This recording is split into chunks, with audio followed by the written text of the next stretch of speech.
台湾花莲于周三上午发生黎克特制7.2级大地震，这场地震经已造成9人死亡，过千人受伤。地震发生于当地时间早上7点58分左右，震央位于花莲县东南方约15.5英里的台湾东部海域，地震深度9.6英里，属于极浅层地震。地震发生当时刚好是上班通勤时间。震央一带有建筑物严重倾斜，数十人被困在采石场和国家公园，有些居民从受损建筑物的窗户爬出。台北亦有一些旧建筑的瓷砖掉落，学校将学生疏散到运动场，余震席卷了全台湾。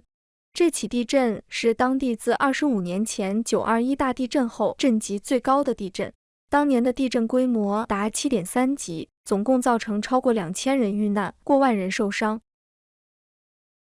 天下卫视记者编辑报道。